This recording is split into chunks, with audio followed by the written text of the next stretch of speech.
Greetings and welcome to the channel. My name is Dr. Gyesie, transformational coach and master energy architect here at Inner Mileage, where we help folks understand the trauma-based dynamics of limited self-beliefs and how to take inspired action to create resonant lives right here, right now. Today we're going to talk about why narcissists create chaos to keep you unbalanced. Why narcissists create chaos to keep you specifically unbalanced.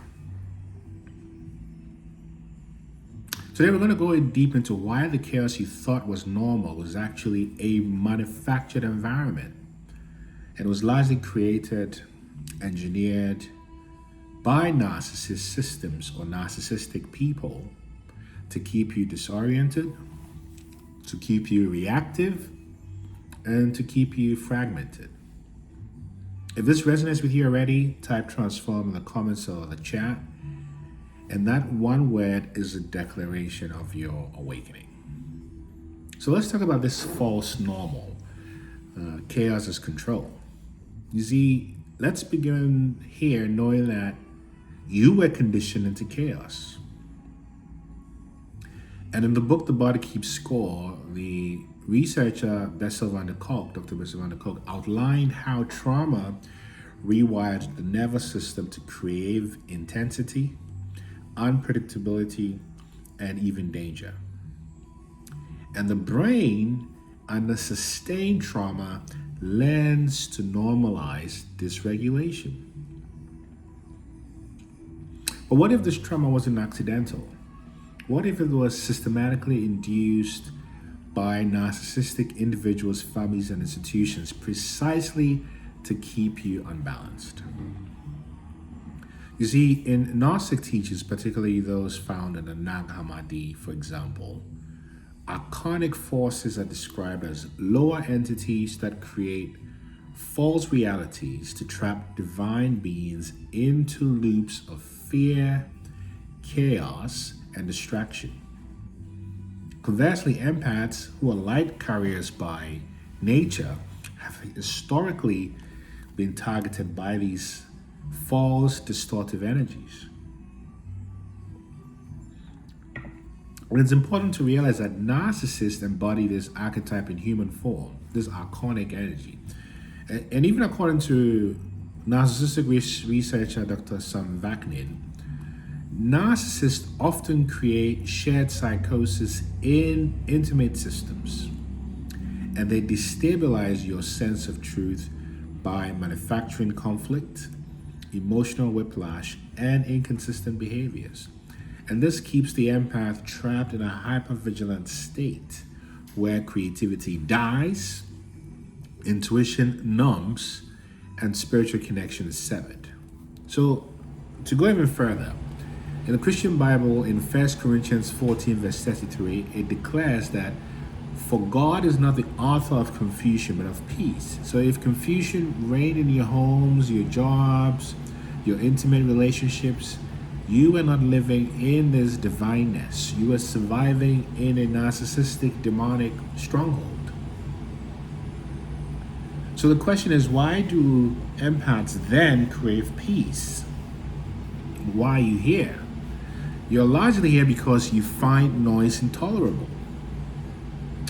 You don't want to argue. You don't chase chaos anymore because your nervous system is returning to truth. According to polyvagal theory, safety is the foundation for creativity, connection, and presence. And when the vagus nerve, which is this organ that connects your brain stem to the various organs in your body, your spinal cords and so forth, and it's for regulation. When the vagus nerve is activated through calm environments, slow breathing, and trust-filled spaces, you re-enter the body and you reawaken your intuition. In Hermetic tradition, particularly in the Kabbalion, we are told that as above, so below. So when chaos reigns within, it reflects outer distortion. But when inner stillness is restored, your external world organizes itself accordingly. This is why you are no longer attracted to people who trigger you. This is why loud rooms now feel like spiritual assaults. And you're also no longer co-regulating with confusion because you are attuning to the divine. And in Western occultism, particularly within the teachings of Dion Fortune, for example, chaos is viewed as a binding force, often wielded by psychic manipulators to disempower intuitives. And the empath's craving for silence, nature, and simplicity is actually a spiritual callback to the source field, or a harmonic resonance of universal law. Now, when we go even further, it's important to realize that your awakening is not just personal, it's cosmic. You see, when you look astrologically, and I don't often like to do this, but in 2025, Pluto's transition into Aquarius marks the breaking of old power systems. And empaths, traditionally scapegoated, are now being positioned as architects of a new age. But first, the empath must exit the false or noise matrix. So in the Buddhist Dharma, for example, the Satipatthana Sutta, the Buddha emphasized the cultivation of sati, which is mindfulness. And sati in the word Pali, in the language Pali, which the Buddha spoke when he was alive. That mindfulness is the direct path to liberation. And the narcissistic world you lived in was designed to obliterate mindfulness. It weaponized distraction. But now your soul is returning back to clear seeing, also known as vipassana. And now you crave the breath and you seek solitude. Because now the divine blueprint is activating within you. And the way you know you're waking up from chaos looks like sensory aversion. Noise, lights, crowds feeling unbearable. And then there's a surge in your emotional intelligence. You read energy faster and deeper. You also go through social pruning because you have less tolerance for fake performative people. And then you have a desire for slowness, such as cooking, walking, just being. You start to connect to the sacred creativity, including poetry, dance, song, spiritual sensitivity, which includes dreams, downloads, and synchronicities, increase.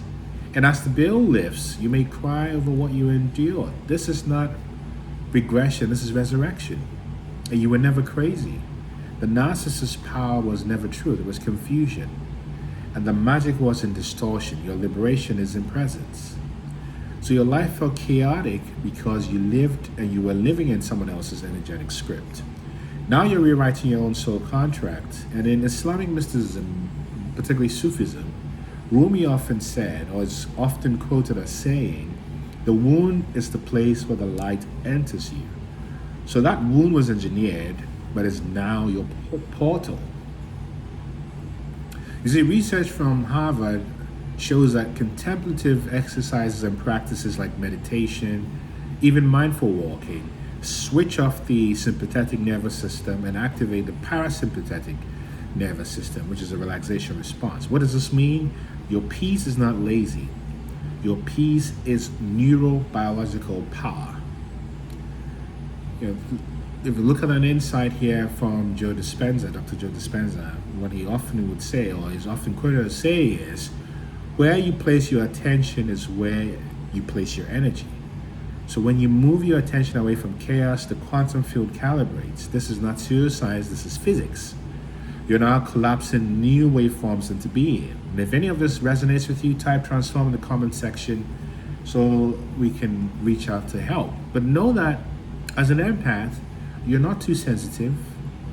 You are not too awake for the world around you. You're not withdrawing. You're simply ascending. You're not weird. You're wise. And your craving for peace is not avoidance.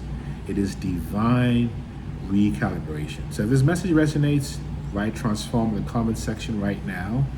Let the algorithm know that you're no longer playing small. And if the content on this channel resonates with you, don't forget to click on the notification bell so you're alerted whenever there are future postings. And recognize that you're rebuilding your nervous system. You're also rebuilding your relationships, and you're rebuilding your purpose, your reality, all on sacred stillness. Keep shining, keep ascending, and recognize there's absolutely no one like you. Peace.